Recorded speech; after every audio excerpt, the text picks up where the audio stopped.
Hello, everybody, and welcome back. This is episode 10 of the Feathery Treasury Show. My name is Aaron, and as always, I'm joined by Alex. How you doing, Alex? I'm doing great, thanks. It feels good to be back after the trip. Excited Yeah. to talk about everything I saw. Welcome back. Thank you. All I can do is apologize in advance, but yeah, how are you doing? Oh, not too bad myself. I've been enjoying the nice fall weather here in Minnesota. It's We nice. get about a week and a half of it. Yeah, dark-eyed Okay. jungles are back in our Yeah, yard. That's yeah. the sign for me, and it's rainy but not snowy. I'll take that. Yep, probably snow by the end of the month. We'll see. Yeah. Although it's supposed to be nice this week, so fingers crossed. Get a little bit of a fall to enjoy. Yeah. So to start things off, we're recording this on the October Big Day. So it's I think it's run by eBird, right? The big days are promoted by them. promoted by them for sure. It's kind of a nice way to get everybody to go out and bird on the same day. It's like the perfect day to record our podcast. Yeah, so it worked out nicely. But yeah, I think they do the big days. You get a nice snapshot of all the birds that are out there on a single day. But it also kind of just gets people thinking about eBird, gets people thinking about birding. Just a nice little celebration of birds. And hopefully you participated. Yes, Past time as by we time to did. listen to this. Yeah. But I think it's twice a year. There's one in the spring, one in the fall. Yeah. So yeah, it was kind of exciting it lined up nicely. So to celebrate, and as we always do before recording, we went on a little walk.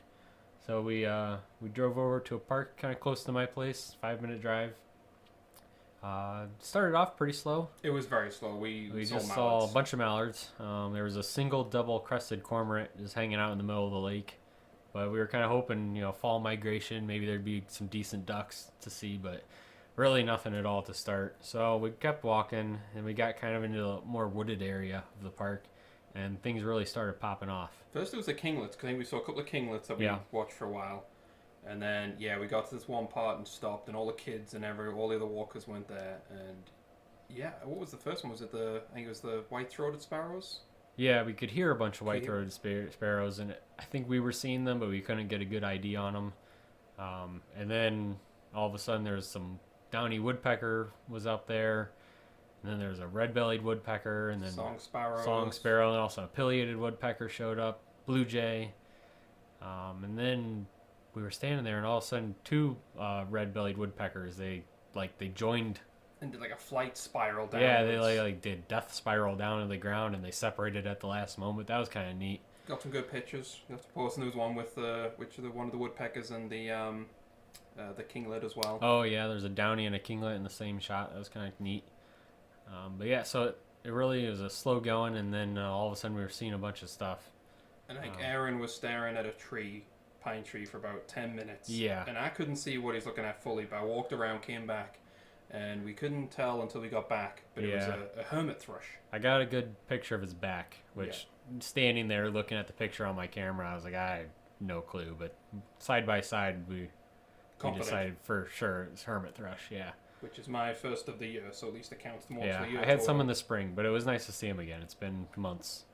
But I think there was one highlight in particular on this walk. Definitely. Yeah. Lifer for both of us. Lifer for both of us, which second walk in a row with together where we got a lifer. Last time was the warbling vireo.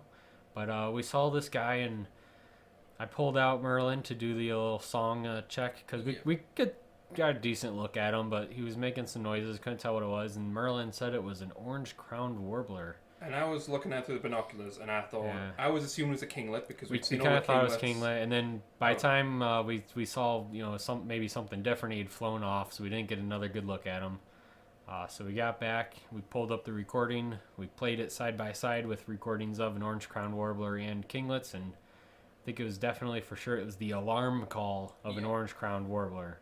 It was the behavior too, because I was trying to look for the crest of the kinglet, and I couldn't see it. So I was starting to doubt, and then I thought, no way, it's a warbler. But then seeing the picture of the warbler, and then we saw kinglet later, and just the size and how much they flit around. The warbler didn't do that. And I'll right here I'll splice in the recording we took.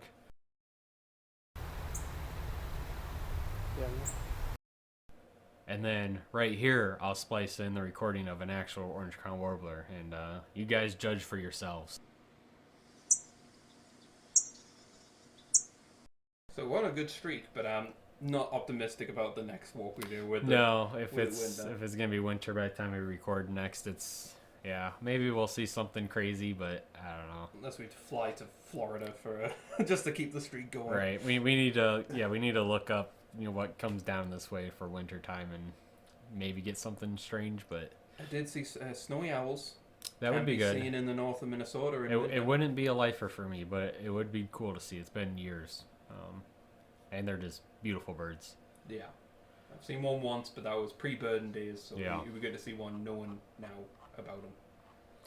All right. Well, I know you have a lot to talk about for your trip, so I'll go through what I've seen lately first. Yeah, and just kind of get it out of the way for you.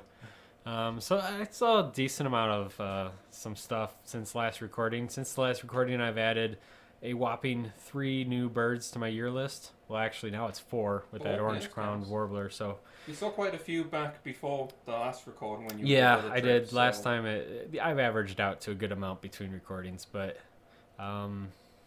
So yeah, I mean, knowing how much you saw on your trip, I feel like I was kind of lazy this past month or so, but you were busy. I was busy, but it was nice. Of those 3 new ones, I guess of the 4 new ones, 3 of them were lifers. So I'll go through. Back in September, I went back to Ohio, to my hometown area for a wedding, friend's wedding. Congrats to RJ. And while there, I was just hanging out with my dad. We went and checked out a local wildlife preserve that was close by. And while we were there, we saw a red-headed woodpecker, which I knew I'd seen him before. I couldn't remember when. I looked it up on eBird. I saw him back in like 2017. Right, nice. Yeah, so that was a good one to see. They're very pretty. Because I don't know if I've seen one. I know they're out here, but I think we're kind of on the edge. Yeah, the woodpeckers confuse me because the names don't match. Yeah, well, this one really matches up. It's very, very. It's like a deep red. It's pretty. And then also on that walk, I saw 2 yellow-throated warblers. Got some decent pictures of them, and it didn't even click that they were lifers because I don't know. They look very similar to like yellow rumped warblers. Like the color scheme, it just kind of all looks the same. So it didn't register as like, oh, this is something different. But I kind of figured out what they were, marked them down in eBird, and then eBird was like, it's a lifer. And I was like, oh, nice. Cool, okay. Bonus lifer. Yeah, so nice bonus lifer. And speaking of yellow rump warblers, I've been spending a lot of time just hanging out in my backyard. Put some bird feeders up, so I've been waiting to see what's coming to that.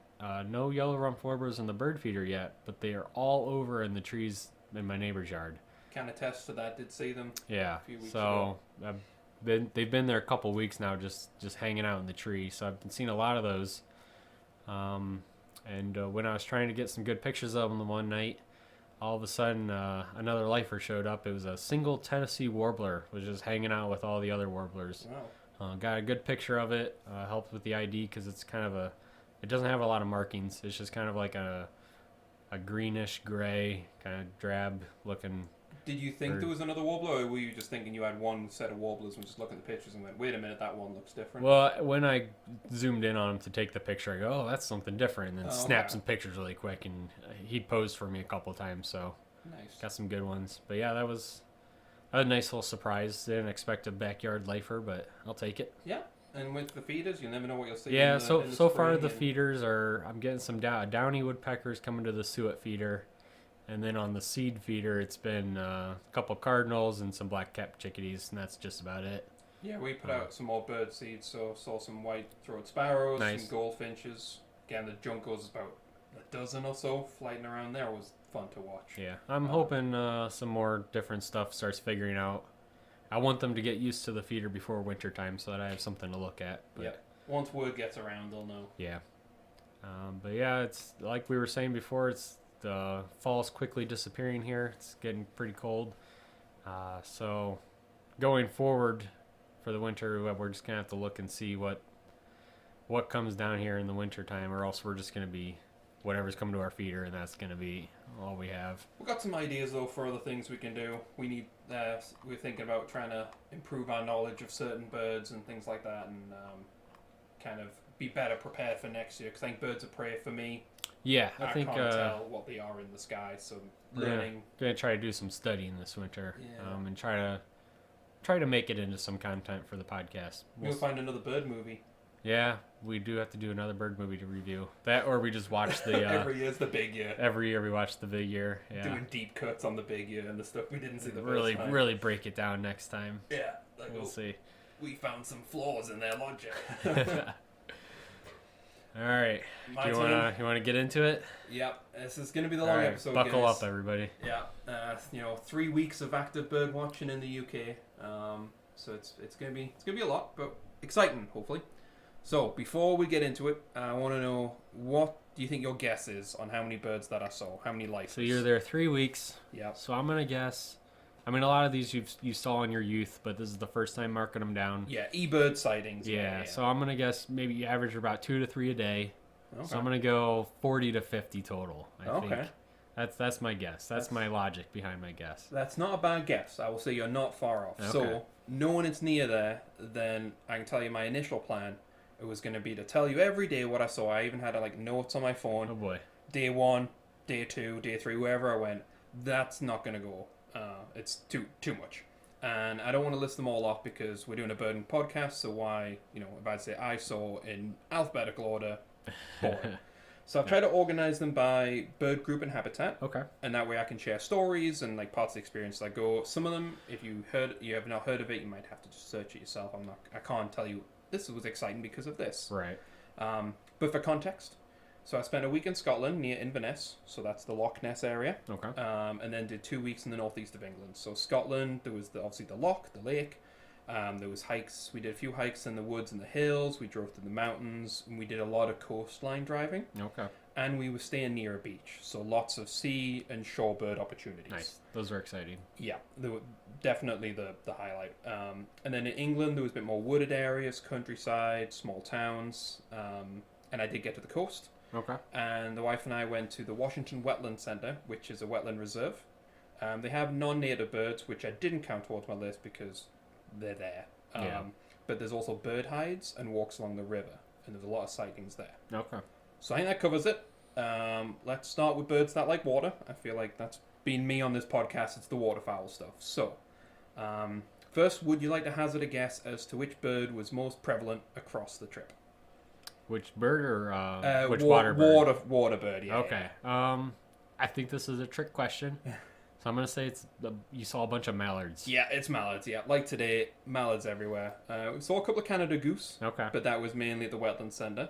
While we're in Scotland, some other not new sightings, common eiders, which I saw in Cape Cod. Right. Yeah. Common mergansers, which we've seen here, Yeah. and the green-winged teal. Okay. But I did learn that there's a difference between the Eurasian green-winged teal and the North American. Okay. The one over there lacks the vertical white shoulder stripe and has a horizontal white stripe across the back instead. Interesting. And I learned that because there was a birding sightseeing tour that we happened to run into during one of our drives. It was like a little lay-by, and we stopped there, and there was these cars already there and all these people out, and they were the real deal. They had the long-range scopes, Nice. they had really good binoculars, they had a guide with them. Had we known it existed, we probably would have booked a spot, but despite us kind of just freeloading off them, and we felt really rookie-ish compared to them. It's like, Yeah. oh, what are you guys looking at? But they were very friendly and helpful. The guide especially was knowledgeable and identified a number of birds. He had the Latin terms just offhand. Oh wow. And it was basically extended length of mud, sand, shoreline. So generally the beaches and shores yield a lot of sightings, but along this one stretch we saw a lot. It was overwhelming. It was almost too many lifers where you couldn't enjoy one because it was another one. Yeah. So in total we sighted hundreds, and I mean hundreds of Eurasian oyster catchers. Okay. Have you seen them out? I think they're over. There's oyster catchers here. I've isn't there? seen the oyster catchers in America. I've seen those, but yeah, not Eurasian ones. They're quite distinct in both Okay. cases. A lot of common red shanks, and they're by the feet. I think they're more pink. Gotcha. There was a common green shank, singular, which the guy saw. I wouldn't have flagged. That was like the rest. Curlews, which have the long, slender beak. Okay. So Eurasian curlews, very distinct beak. And then there was some grey lag geese, which are like large geese with pink feet, and they're just honking all the time. Grey herons, which is the heron over there. Okay. Saw some osprey, not new, Classic. but cool to see. There was like three of them. I mean, it's nice perched. to see them in a new area, too. Exactly. And the highlight was a red kite. Okay. So red kites are a bird of prey. They're a protected species because they were hunted to extinction almost in the UK. So there's a lot of effort to reintroduce them. So to see one, like, it's so graceful, just gliding, and the sun was shining on its feathers, and it was really nice. Nice. Would recommend looking at if you haven't seen one. They're very, very pretty birds of prey, I think. And I was the first one to see it amongst all these good birders, so it felt good for me to Nice. yeah, I think that's a kite. Little badge of honor there. Exactly, yeah. Shorebirds that we sighted on other beaches included ruddy turnstones. FY, there's going to be a lot of fun British names here that are quite ridiculous. And you think, why are they called turnstones? Well, they turn over stones looking for food. That makes sense. Checks out. And they're very fun to watch, and I watch them do it. Common ring plovers, so they have plovers over there. Rock pipits, which are kind of generic-y sort of looking, but we saw a few of them. They were in the sand. We saw the little footprints and stuff, so they were fun to watch. Cute. And northern lapwings. I've heard that name before. It's worth looking at. They have this very splendid sort of mohawky, well, not more, it's like a crest that kind of sticks out behind them. Worth looking at. One thing I didn't do well at was tern species. They were way too far out for me, and without pictures, I wasn't able to really get it. It's a white bird with some black on it. Yeah, it's definitely a tern, but could be I think they have sandwich terns. Oh. And leaf terns, so it's like one of the two. I don't know. But there was 4 gull species that we confirmed. Heron gulls, as we get here. Yeah. The great black-backed gull. Was it pretty big? It's a big gull. Saw them in Cape Cod. And then 2 new ones. There's the common gull and the black-headed gull. And the black-headed gull, I think during the season, they weren't actually black-headed. Gotcha. But they're very cute. They're very small, and they have like a little black spot, and they're white, and they're just so tiny compared to the rest. I think there's probably lesser black-backed gulls there too, but like last year, I think it struggled. Unless it's a certain season or have something specific, it's very hard to tell gulls apart. Right, yeah. That's like springtime. You need to do it in the springtime when they're really got their breeding plumage going. When there's juveniles and they're all models, it's like, I don't know. But definitely got a few confirmations. And then the last set of birds that we found near the coast include great cormorants and European shags. What's that? It's like a cormorant, but smaller. Oh, okay. It doesn't have they're very similar shaped. They're in the anhingers, is this group. And they don't have as much orange. Gotcha. When they're flying in close, you can tell by the size, but they were always on sort of rocks at a distance, so it's hard to separate them, but we saw enough to confirm both.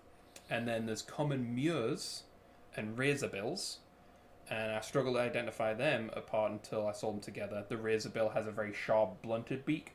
Gotcha. And there was I think I spent 3 or 4 days trying to tell them apart, and then one day they were together. I was like, okay, it's obvious now. Saw some little egrets, which is different to the egrets we have here, and a singular northern gannet. Okay. I thought it was a gull, and then as it was flying by, until I clocked how large it was. And it has like this yellowish head and blue eyes. I don't know if you've seen a northern gannet before. I saw a dead one on a beach in Florida one time. Oh, cheers. That's the only time I've seen one, yeah. They're quite distinct, though. Yeah, they are. Because I saw it laying there. I was like, oh, that's something different. Yeah. It's kind of morbid that it was, dead, but... It was cool sighting nevertheless. Yeah. But yeah, I was actually looking at pictures of the gannet for the podcast. I could describe it a bit better. Because I was like, is it a blue iris or is it it's just around it anyway? And I found out that scientists have discovered that the northern gannet can recover from avian flu, and those that survive the infection have black irises instead of blue. Oh, that's really weird. Yeah, it was news of earlier this year, so I'm not sure what they'll learn from it, but fun fact. That is a fun fact. This one hadn't had avian flu. Based on that, it was definitely blue, but if you see pictures of the two combined, it's very distinct. I think they did like blood tests and stuff to see what was. That's crazy. Because I think Scotland has a big gannet population. Like there's an island or something where they're all there, so they researchers are watching them. So moving inland, but near water still, thinking rivers and ponds, we saw Eurasian moorhens and Eurasian coots, which I think are similar, but I think they've got white instead of red. Oh, instead of the American coots. Yeah, instead of the American. Yep. The moorhen was very thrown off. I just thought it was a chicken swimming. And as I went to try and get a closer look in the same river, just for context, we were walking near Loch Ness in some woodland. Saw a white-throated dipper, which is rare, and as the name suggests, the British, it's either a weird name or it's a very accurate name. And they were dipping in the water and kind of bathing, and a grey wagtail. Did it wag its tail? It did wag. It's not grey. It is grey, but it has a lot of yellow, so it's quite colourful. Okay. There's also the white wagtail, We saw a lot of white wagtails, only one grey. But yeah, you can identify them by how its tail just bobs up and down when it lands. It's almost like the nodding dogs, Okay. you know, in the cars. Yeah. Yeah, just very, very much that. And we actually watched for about 10 minutes this grey wagtail like fly up in the air, grab a bug, and then land, and then it would just bob. Huh. So the tail would just be bobbing. And on that same walk, we saw a Eurasian tree creeper, which is very similar to the brown creeper that we have here. Okay. Like, my wife saw and was like, that's got to be a creeper. And there was only one option. Gotcha. The gold crest, which is very similar to the kinglets here. Okay. It's a little gold, more hawky, cresty part. Tiny little fella. Yep. And the European robin, which is probably the loudest and most recognizable of all the birds we saw other than gulls and geese. Okay. Heard a lot of robins throughout it. And then by Loch Ness, the ruins of Urquhart Castle. I didn't learn how to say that, but I have playing cards with it. I always wanted to go, so we went there. And it's mainly ruins. But we saw common house martins and bank swallows. Well, that's kind of neat. Yeah, they were like flitting or flying around the stone walls. You know how they do over here. Right, yeah. They're fun to watch. But it's kind of cool when it's amongst the castle, ruins of a castle. Yeah. No one else cared. They were just reading the stuff, and I'm just watching with my binoculars these swallows. Barn swallows are over there too. Okay. So not as exciting. All right, Aaron. What do you know about tits? Not a whole lot. In my head, I guess I always associated them with like little chickadees or the titmouses over here. Just like small, cute little birds. Yep. Pretty close. Yep, you are. Yeah, indeed. It took a lot of patience. We actually sat in a hide, like a bird hide, for over 30 minutes, which I'll talk about later. But I identified 5 different tits while I was there. That's a lot of tits. A lot of tits. There's the coal tit, the great tit, the willow tit, the Eurasian blue tit, and the long-tail tit. They're all quite distinct in their own way, but when you're not familiar, it took me a lot of looking at them to finally get more comfortable and familiar. The coal and great, they are distinctive, but when if you don't know the bird, you don't know the bird. Yeah. Usually the cap is quite notable, or there's a stripe on the chest. Okay. The coal tit is actually very, very similar to the chickadee, the black-capped chickadee over here. That's what I actually thought it was. They behave similar, a lot of hopping and a lot of chirping at each other. So that, like the chickadees, they're fun to watch. Yeah. So that's tit chat over.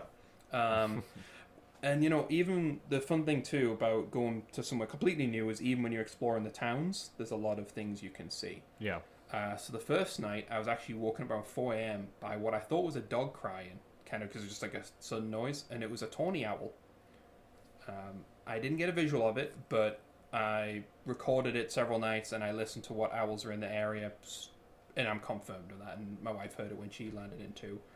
So, would be neat to see, but with owls, you kind of have to go off the audio. It's the nature of when it's dark out there is sometimes you can't see them. But someday we'll get night vision goggles, and we'll be set. I think if you recorded it and like there's no other owl it could have been, yeah. I think that's a good sighting right there. Yeah, there was 3 owls there, and I listened to all the calls and recordings and things, so a bit like today with the warbler. Yeah. And then when I woke up after all of that, for real, it was actually to the noise of a couple hundred European starlings. Okay, in their natural habitat? In their natural habitat, perched on the power line. And then you talk about pigeons. Because here we sort of have one, is it 2? That in this Minnesota, it's kind of a bit... It'd be like I think feral, it's just the feral rock pigeon. Yeah. So they have the common wood pigeon. Okay. And you usually tell because they are very clumsy flyers. Even Merlin's like, they're a clumsy fly. And you hear like this massive rustle as it bumbles through the undergrowth. The rock pigeon, which is the same. And then the Eurasian collared dove, which must be very closely related to the mourning dove. Yes. And I think we have collared doves here in America. Okay. I don't know if they quite have gotten up to Minnesota yet, but they're spreading, I think. Yeah. Okay, so I'll have to keep an eye out for that. And then there's corvids. So there's 5 of them that were prevalent. There's the carrion crows, Eurasian jackdaws, hooded crows, rooks, and Eurasian magpies. And I got quite good at identifying them. So carrion crows are loud, a bit like the ones over here. The ones over here, the American crow, I think. Yeah, just the American crow. Jackdaws have a very pale white iris. Okay. And they actually sound quite high-pitched. They don't sound how you'd expect. Rooks have this sort of whitish face. It kind of looks like almost like a growth on their beak. Hooded crows have a grey body and then a black head, hence why they're called hooded. Makes sense. And then the magpie, kind of like the ones that you can see here, they're white and blue patches, so they're quite glamorous compared to the rest. Yeah, classic look. Yeah. Also found in towns, you got house sparrows. Again, they're over here too, but I kept seeing like peep out of bushes. Mm-hmm. Always cute. And then European blackbirds. And they kind of remind me of American robins in like their body shape and song. Just obviously darker. They're black. They're not the orange. And they're quite pretty in their own way, which is what we said about the robin when we talked about it as the state birds. And I was actually checking to see if I was right, if am I right to compare them? I'm just being a fool. Yeah. And I discovered that they are actually closely related. Okay. In the same family and genus. Just different colors. Yeah. So they're probably closer to relate, I think, than the two robins are to each other. Yeah, because I think Europeans came over here and they're like, oh, that kind of looks like our robin. We'll just call it robin. Yeah. Yeah. But it's actually the blackbird. So yeah. Neat. More knowledge for me. Just fun facts all around. All right. So almost done. But I wanted to spare a word again for the Washington Wetland Center. I used to go to the reserve a lot as a kid, my pre-burden days. So it was fun to go again, but with actual appreciation of the bird hides they have. Yeah. Whereas when I was younger, I was too impatient to go in a bird hide and said, look in and I'm leaving. Yeah. Which is probably good for the actual bird, as not of a kid just stomping in. So my wife and I sat in a hide overlooking the woods, and we saw all the different tit species again. And we watched common chaffinches and European goldfinches, which I think I like more than the goldfinches here. I like goldfinches here, but I think their markings more interesting. Yeah, they're a little more like stark contrast on their markings. Yeah, exactly. Yeah. And Eurasian bullfinches. And we saw a Eurasian nuthatch, which upon looking it appears is not too different from the red-breasted nuthatch. Okay. Which I have not seen. I don't know if you've seen one of a red-breasted. Occasionally, yeah. Not too often. No, it's the white breasted. Yeah, the white ones you see a lot, yeah. But you could tell it was in the same group just from the way it was moving. And we also saw some ring-necked pheasants, which I have seen here as well. But turns out they're naturalized in Europe too. They're actually Asian. Okay, that's because it didn't count as a new sighting. Interesting. Yeah. So they were just chilling out. But the highlight, though, when we're in this hide, was the Eurasian sparrowhawks. There was two of them flying overhead, and kind of saw them swooping around. And then we were watching all the tits and the finches, and they were all chirping, and then they chirped louder, and then silent. And they all disappeared from the feeders. And within seconds, this was shadow, and then landed yards away was one of the sparrowhawks. Oh, wow. It was the closest I've been to a bird of prey, and I could see like its orange eye darting around looking for the birds, hunting. And it would have been sad to see like a finch get got. Yeah. But it also would have been really cool. It would have been really cool. If there's silence and then it just comes down and nabs one. But it wasn't. It sat for a few minutes and then it disappeared. Oh. And the blue tits were the first to come back. How big are these sparrowhawks? They're a decent size. Okay. I think they're probably comparable to maybe some of the smaller like the kites or some of the hawk, the Cooper's hawk. Cooper, okay. Something like that. Yeah, they're not eagle size, but right. They were significant compared to the ones. Cool. So that was fun. But yeah, it's apparently I think there were facts they are actually sighted there quite a lot. I think it's like 10% of their like dives are successful. Oh, okay. So their record clearly isn't too great. That was one of 10. Yeah. One of the fails, but yeah. And that is everything we saw. It was challenging to identify a lot of the birds because my wife's camera wasn't able to take pictures. I was having a focusing issue. So we were wholly relying on comparing our memory of seeing them when looking at the binoculars against the books that we had with us in the cottage and stuff, and then the pictures in the Merlin app. Yeah, to do old school. I had to go old school, other than the app, I suppose. But that's all right. I feel like you learned a lot doing it that way. Oh, definitely. I'd say the Merlin app was really helpful because we could filter it to likely birds in that location. But because we were so unfamiliar with the birds, there was obviously a process of elimination. Another tricky element is that some birds are named differently over here, i.e. in the Merlin app, compared to what they call in the UK. Gotcha. The common mure is known as the common guillemot. I don't pronounce that. Yeah, I've seen those before. Common merganser is known as the goosander. Okay. And bank swallow is known as a sand martin. That's weird. So my wife was reading the book, and I'm looking through Merlin's likely birds, and we're both identifying the same bird correctly, but thinking we're at a disagreement, like, oh, it's clearly this, and no, it's clearly this, and then we go, oh, it's the same thing. We couldn't use the sound app part of Merlin. Okay. I don't know if it was because we were offline or because maybe it's an American app. I think it might be just like North American or something. Focus, yeah. It picked up robins pretty well, and it did pick up the kinglet. So it was useful to a point. But I did find that birds over there other than your crows and your gulls, were a lot quieter. Okay. And I tried to look online to see if it was something like I was hypothesizing that maybe just birds over here are louder because they need to be for some reason. But when I was searching it, it was just talked about climate change and loss of bird life, and that was kind of depressing and not what I wanted. It's like it wasn't that. So all I can say is we struggled to audibly identify and locate them because it would be very quiet, or they'd stop making noise after a few calls. And it's like even today we heard birds and we'd stop and you'd hear them again, whereas there you'd hear them once and then that was it. That sounds frustrating. So there wasn't a lot of opportunity. The only ones that kind of broke that were the tits because they were moving around so much. Yeah. But that being said, there wasn't much that we saw which we didn't eventually identify. Did have some battles as well as the razorbill versus mure, and which tit is this? Question I'd ask myself. I kept hearing robins for days without a sighting. My dad was even seeing them, and he's not into birds. My wife was seeing them, but whenever I would look, it would just be gone. And then when I eventually finally confirmed one sighting, after that they would just be sitting yards away from me in that typical nature of like, how long did it take to ID? How with the red shanks and the oyster catchers, I saw one oyster catcher, like, wow, we're so lucky to see an oyster catcher. And then the next day, hundreds of them. So maybe after all, that's me where I count the kite and the gannet and the sparrowhawk as my highlights because I only saw one of them. Yeah, that makes sense. But I can't complain. It was a great trip. Saw family and friends and did a lot of fantastic birding. Yeah, it sounds fun. Sounds like a good trip. So numbers, huh? Yeah, how many did you see? Give it to us. I assume everyone's very keen to know. So I was at 109 species on my life list and 76 for the year because I remember I had to say 24. Yeah. And in the end, I think I got the 24 I needed within less than a week. Oh, wow.